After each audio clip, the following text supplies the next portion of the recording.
Let's go ahead and talk about the energy of 2023 coming through. Both my boys are playing in high school soccer, and I am here in the parking lot. Here we are, let's hang out.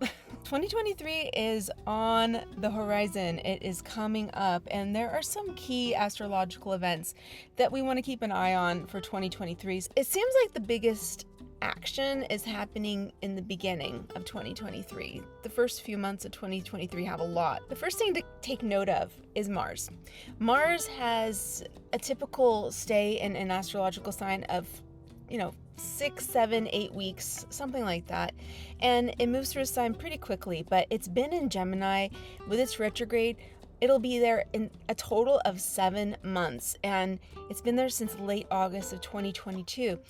It's been retrograde since October of 2022, and on the 13th of January, it's going to turn direct. The first thing to note for 2023 is Mars turning direct, and I've been calling this Mars retrograde the Crouching Tiger, Hidden Dragon, because I feel like Mars is really observing in Gemini. It's taking everything in this retrograde. It's been getting hit by a bunch of different astrological aspects. So Mars has a lot of information, and when Mars finally goes forward in mid-January, we're all gonna feel a difference, because Mars is also the ruler of Aries, and Jupiter's in Aries. Jupiter will be in Aries for 5 months. It'll be in there until May. So when Mars goes direct in Gemini, Mars will be very clear at that point, and it'll make a huge difference for Jupiter. Then the next thing that's going to happen that's significant in 2023 are the nodes shifting. For the first half of the year, we still have the nodes in Scorpio, South Node in Scorpio, and in Taurus, the North Node. There's going to be a solar eclipse in Taurus in April and a lunar eclipse in Scorpio in May. So that's going to continue on those themes that we've been talking about: life, death, regeneration, the real world, right? Taurus and the inner world of Scorpio, emotions. That's still where our nodes are going to be. But after that, we are going to have in July the energy shifting for Libra in the South Node and Aries for the North Node. The nodes always move backwards, they move retrograde. With the Libra Aries, we're going to have a whole nother energy. This is also interesting because Scorpio and Taurus are ruled by Mars and Venus. Aries and Libra are also ruled by Mars and Venus. So it's a continuation of the Mars and Venus story. Scorpio is the feminine energy of Mars, and Aries is the masculine energy of Mars. So that will change. And then vice versa, Taurus is the feminine energy of Venus, and Libra is the masculine energy of Venus. And they're cardinal signs. So there's going to be a whole lot of action. It'll be a lot different. The next thing we can talk about are Mercury retrogrades. We're starting off 2023 with a Mercury retrograde. That Mercury retrograde will be in Capricorn. In 2023, all of the Mercury retrogrades are going to be in Earth signs. And it's going to be different to have Mercury retrogrades in Earth. It's more about the material world, the actual things that happen in the world, whereas air is more of ideas and stuff like that.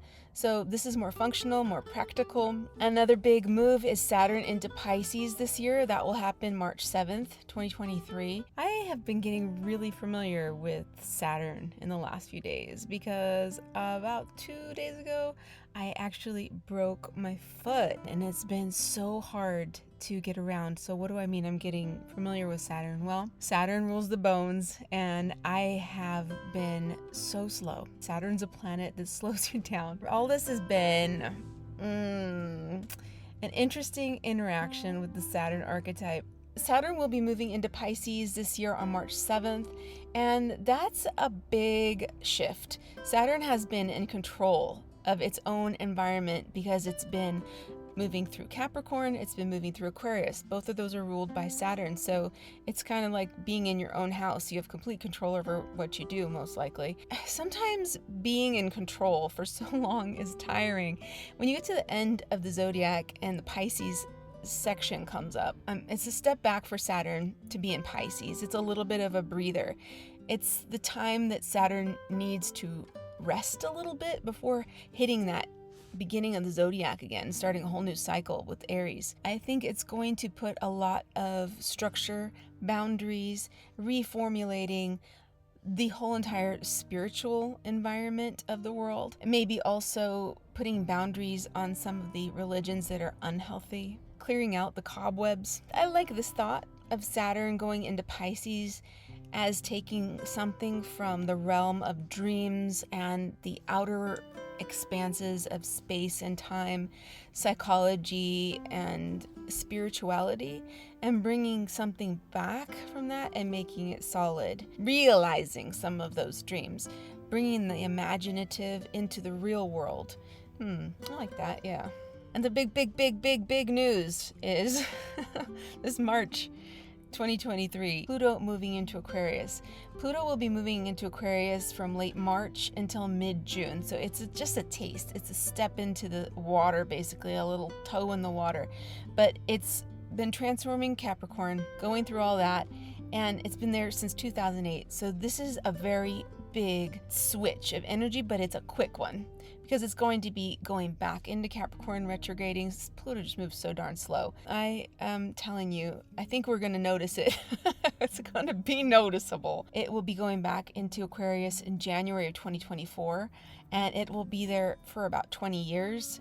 And within this time, if you've heard of Ray Kurzweil and the Singularity, that is likely to happen. He's been predicting the Singularity, and that's the point where the humanity and the machine are integrated as one.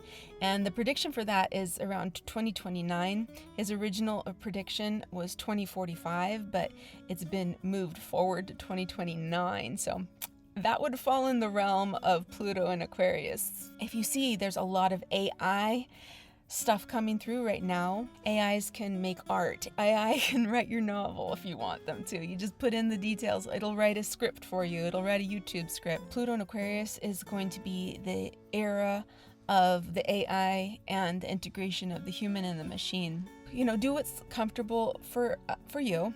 But also remember that there's a real world out there. There are real trees. There are real living creatures. There's water, there is air, there is earth, there's fire, there is something else, there's spirit. And the tricky thing about AI is that it needs a lot of input, it needs a lot of creativity for it in order to do whatever it needs to do. So far, humans are the ones with the creativity, so we'll see. That's on a mundane level. So personally, we can talk a lot more about Pluto and how it's going to affect us in our charts, but making sure we're watching that period from March in 2023 until June of 2023, just to get that snippet of what it could possibly be in our lives. Also, we need to remember that Pluto is not all bad. I like you just the way you are, and I'll talk to you guys soon.